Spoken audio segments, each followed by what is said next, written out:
به نام خداوند بخشنده و مهربان. همدیاران گرامی، انتخاب کنندگان محترم، اینک تا انتخابات پارلمانی روزهای به شمار مون. چون که شما میدانید معرکه تبلیغاتی نامزدها و حزب‌های سیاسی به مرحله آخر خود رسیده ایستاده است و ما قبلا هم نصف از برنامه تبلیغاتی خود و وقت جدا شده از طرف کمیسیون مرکزی انتخابات را صرف کرده بودیم و حالا با مشورت با کمیسیون مرکزی انتخاباتی قسمت دوم آن را به شما معرفی خواهیم کرد. در قسمت اول صحبت ما در تلویزیون مرکزی جمهوری تاجیکستان ما درباره محتوای شعار حزب نهضت اسلامی تاجیکستان که ما برای تاجیکستان و تاجیکستان برای همه است صحبت کرده بودیم و حالا می‌خواستیم که اطراف جزئیات برنامه حزب نهضت اسلامی تاجیکستان و دیدگاه‌های ما برای 5 سال آینده کشور صحبت کنیم. حزب نهضت اسلامی تاجیکستان در برنامه پیش از انتخاباتی خود اطراف چند مسئله محوری و اولویت دار تمرکز کرده است که یکی از آنها مسئله مهاجرت میباشد. مهاجرت مهنتی برای تاجیکستان یک واقعیت است. از این واقعیت نباید هراسید و نباید شرم کرد، بلکه آن را همچون واقعیت باید پذیرفت، تنظیم کرد و راه حل را پیدا نمود. مهاجرت مهنتی تنها یک مسئله اجتماعی و اقتصادی نیست. این مسئله هست که به اقتصادیات ربط دارد، به سیاست، به امنیت و حتی به فرهنگ هم ربط زیاد دارد. بیشتر از 1 میلیون یا کمتر از آن هموطنان ما با سبب‌های گوناگون امروز در مهاجرت مهنتی قرار دارند و همه می‌دانیم که بعد از حادثه‌ای که در شرق اروپا بخصوص در اوکراین و تحریم‌هایی که بالای روسیه جاری کرده شد، وضع مهاجرین ما یک کمی بدتر شد و برگشتن آنها به کشور آغاز شده است. از طرف دیگر بحران اقتصادی که در روسیه و کشورهای سابق شوروی رخ داده ایستاده است حتما تاثیر به وضع مهاجرین ما خواهد رساند. کشور ما باید آمادگی خوب را برای قبول کردن ده‌ها هزار هموطنان و مهاجرین مهنتی داشته باشد و نهضت اسلامی تاجیکستان از برنامه‌ها و از اون عمل‌هایی که امروز حکومت جمهوری تاجیکستان روی دست دارد قناعتمند است، زیرا پرزیدنت جمهوری تاجیکستان محترم امامعلی رحمان در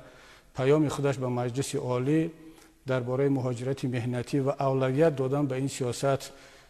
صحبت‌ها کردند و از آن جمله مسئله پیشنهاد لایحه قانونی جمهوری تاجیکستان درباره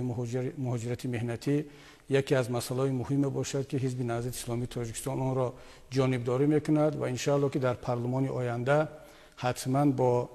نمایندگان دیگر حزب و حرکت‌ها و نامزدهای مستقل یا وکیلان مستقل ما از این مسئله جانبداری خواهیم کرد. برای آنکه مهاجرین ما و هموطنان ما در کشور صاحب جای کار و شرایط بهتر شوند، تنها قبول یک قانون کافی نیست. نهضت اسلامی تاجیکستان هنوز در انتخابات سال 2010 پیشنهاد کرده بود که باید در کشور ما یک وزارت یا یک نهاد قوی در سطح کمیته دولتی برای حل مشکلات مهاجرین تأسیس داده شود. باید گفت که تأسیس خدمات مهاجرت این کار خوب بود، قدم اول است، ولی وقتی آن رسیده است که یک نهاد بلند مرتبه دولتی هم بعد از قبول قانون درباره مهاجرت مهنتی تأسیس داده شود و ما باید مسئله مهاجرت مهنتی، تأمین حقوقهای آنها و شرایط بهتر را به طور جدی بگیریم. البته پیدا کردن جای کار برای مهاجرین برگشته در کشور کاری ساده نخواهد بود و ما را لازم می شود که دیگر بخشی از برنامه‌ها را باید اختصار کرد، البته نه از حساب کم کردن جای کار برای معلمین، دکتران و کسانی که از حساب بودجه معاش میگیرند، بلکه با راه اندازی جایهای کاری نو، بخصوص دادن شرایط بیشتر و امتیازهای بیشتر به صاحبکاران خرد میانه و ایجاد جایهای کاری نو، زیرا تجربه جهانی نشان داده است که جایهای کاری نو تنها در صورت در این آن کشور با وجود می‌آیند که قانونگذاری کشور و نظام اندازبندی به صاحبکاران خرد و میانه امتیازها را پیش بینی میکند و خود شهروندان با استفاده از این امتیازها و قانونهای سبک میتوانند صاحب جای کار شوند، تشکیلات‌های نو را تأسیس بدهند و جایهای کار نو را به وجود بیارند. مسئله دیگری که در کشور ما وجود دارد و پرزیدنت در صحبت اخیرشان در مجلس شورای امنیت کشور خیلی بالای آن توجه کردن این مبارزه با کروپسیا است که واقعا هم کشور ما را در بسیاری از مسائل ها دچار مشکلی کرده است. ما نباید در این مسئله بی‌تفاوت باشیم و فکر میکنیم که در پارلمان آینده همه حزب‌های سیاسی باید همکاری کنند و در مجموع پارلمان باید که در پهلوی حکومت جمهوری تاجیکستان با این پدیده منفی مبارزه برد و تا آنقدر که امکان دارد باید که این وبا ریشه‌کن کرده شود. البته در جهان کشوری نیست که 100% توانسته باشد کروپسیا را از بین ببرد و ریشه‌کن کند، ولی میتوان با قبول کردن قانون‌ها و واقعا با مبارزه شفاف و بی‌امان علیه این پدیده منفی سطح آن را پایان برد. چندین کشورهای هستند که توانستند در یک مدت کوتاه سطح کروپسیا را در کشورشان پایان برند و پیش از همه فکر میکنم که در این مسئله باید که پارلمان آینده یک کمی تشبث نشان بدهد و خود را کمک رسان حکومت جمهوری تاجیکستان پیش از همه پرزیدنت بداند و نظارت را از بالای اجرایش قانون ها و از بالای اجرایش بخصوص قانون بودجه و صرف مبلغ ها بیشتر کند. حزب نهضت اسلامی تاجیکستان حتما در پارلمان آینده در همکاری با حزب‌های دیگر به این مسئله توجه بیشتر خواهد کرد. و یک مسئله دیگری که جامعه ما را امروز آزار می‌دهد و این هم یکی از عاقبت‌های مهاجرت مهنتی است، این نااستواری عائله‌ها هست و بیهوده نیست که پرزیدنت هم در پیام خودشان سال 2015 را سال عائله اعلام کردند و این یکی از مسائلی هست که نه تنها حزب‌های سیاسی بلکه تمام جامعه را می‌تواند اطراف این مسئله جمع کند و اتحاد همکاری را به راه ماند، زیرا استواری عائله استواری جامعه است و عائله های تاجیک تاریخاً از روی عادت و از روی فرهنگ ما یکی از استوارترین عائله ها در بین همه ملت ها حتی در زمان شوروی هم به حساب می رفت، ولی متاسفانه مهاجرت تاثیر خود را رساند. بعداً این طرز تفکر و رسم عادت های نو که از طریق رسانه های خبری فیلم ها وارد جامعه تاجیکستان گشت به نااستواری عائله ها در کشور ما تاثیر خود را رساند که آهسته آهسته ملت ما را وارد یک بحران عمیق فرهنگی میگرداند. بنابراین همین ما در برنامه پیش از انتخاباتی خود به این مسئله توجه خاصه ظاهر کردیم و انشاءالله که در پارلمان آینده هم به تمام لایحه‌های قانون‌ها و برنامه‌هایی که از طرف حکومت جمهوری تاجیکستان برای تطبیق برنامه اعلان کرده پرزیدنت سال عائله همکاری خواهیم کرد. ما نه تنها فقط به خاطر آنکه این سال عائله اعلان شده است و نهضت اسلامی تاجیکستان این مسئله را پشتیبانی خواهد کرد، ما این چنین در اساس ارزش‌های مذهبی و ملی امان هم که به عائله توجه خاص دارد، بخصوص پیامبر اکرم صلوات الله علیه در یک حدیث شریفشان می‌فرمایند که بهترین شما کسانی هست که به عائله خود و به خانواده خود مناسبت بهترین را داشته باشد. یعنی مناسبت خوب به عائله، به اهل خانواده، این یک وظیفه و قرض دینی ما هم حساب می شود. یکی از مسائل های دیگری که مورد توجه ما هست این مسئله معارف می باشد. نهضت اسلامی تاجیکستان در برنامه حزبی خودش، در تمام فعالیت خودش معارف را یکی از اولویت ها می داند و ما به این نظر هستیم که بدون پیشروی معارف، بدون کمک به ساحه معارف نمیتوانیم یگان ساحه دیگر را رشد بدهیم و بخصوص که معلمان ما و کارمندان ساحه معارف اگر شرایط بهتری اجتماعی و شرایط بهتری ایجادی و تعلیم و فرزندان را نداشته باشند. ما نباید در این مسئله از نو چیزا را اختراع کنیم. کافی است که تجربه پیشرفته کشورهای دیگر را بیاموزیم و ببینیم که آنها چگونه توانستند با پیش بردن ساحه معارف و دادن اولویت به این ساحه جامعه را از بحران‌ها بیرون کردند. قابل ذکر است که حکومت جمهوری تاجیکستان و پارلمان تا امروز توجه خوب با نظر داشت امکانیت‌ها و شرایط‌ها به ساحه معارف کرده بود. ما شاید که در سالهای گذشته بیشترین صرف بودجه را در کشور محض در ساحه معارف داشتیم، ولی وقتی آن رسیده است که ساحه معارف را از مسائل استراتژی و اولویتناک اعلان کرد. تجربه یک کشور پیشرفته مثل ژاپن نشان داد که حتی بعد از سالهای جنگ دوم جهان که ژاپن تقریبا به خرابازار تبدیل شده بود، تمام آن کمک ها و آن گرانت هایی که به ژاپن بعد از جنگ دیگر کشورها میدادند، بعضی‌ها پیشنهاد کرده بودند که شاید برای رشد اقتصادیات و برای از نو ساختن کارخانه ها صرف کرد. ولی ژاپنی ها همچون یک مردم معارف پرور و فرهنگ دوست، امکانات اولی کشورشان را بعد از جنگ نه برای برقرار کردن خرابازارها بلکه برای رشد ساحه معارف صرف کردند. بعد از 5 سال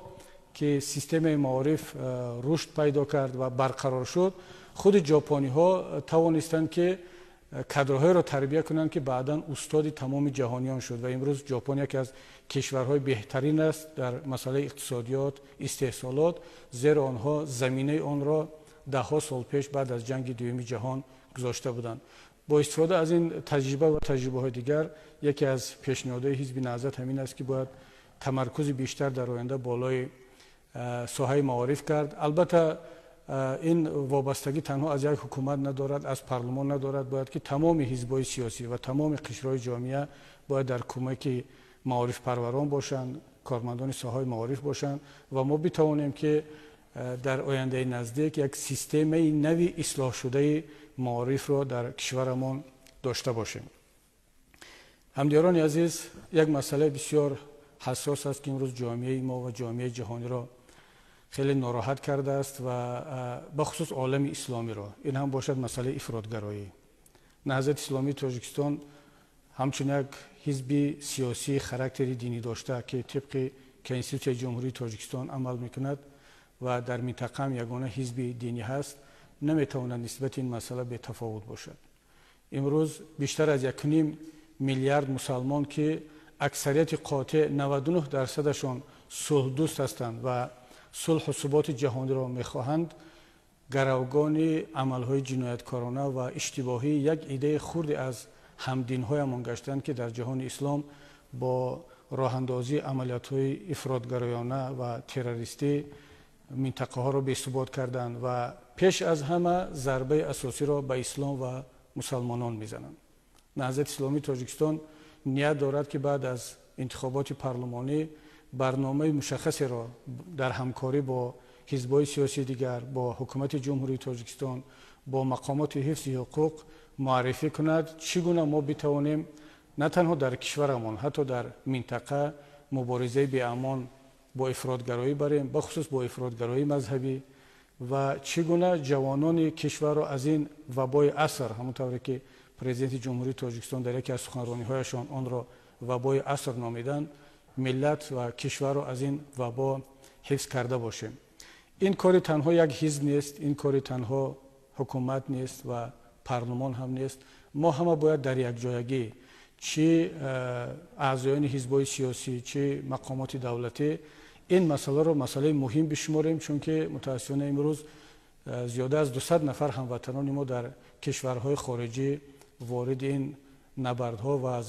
زدوخوردهای مسلحانه گشتند. البته در وقت واخوری با انتخاب کنندگان با ما سوالهای زیاد شد و بسیاری از هموطنان خیلی نگران بودند، در این باره میپرسیدند و حتی بعضیشان متاسفانه از اصل واقعه بیخبر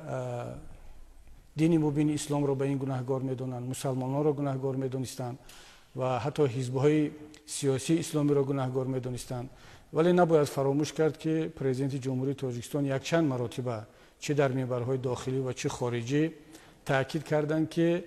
دین مبین اسلام هیچ ربطی به تروریست‌ها و افراطگرایان ندارد. تروریست‌ها نه وطن دارند، نه دین دارند و نه ملت. و ما کاملا با این حرفا موافق هستیم، بلکه اضافه هم میکنیم که وظیفه هر یک مسلمان، چه در حزب نهضت اسلامی تاجیکستان باشد، چه خلق دموکراتی یا حزب‌های دیگر و چه اعضای یگان حزب نباشد، این مبارزه به امان بردن با افراطگرایی هست، چه افراطگرایی دینی هست چه سیاسی هست، و نجات دادن اسلام و مسلمان ها از این پدیده منفی که متاسفانه بالای مسلمان ها چسبانیده شده است. همونطور که قبلا گفتم، ما این مسئله را بعد از انتخابات جدی خواهیم گرفت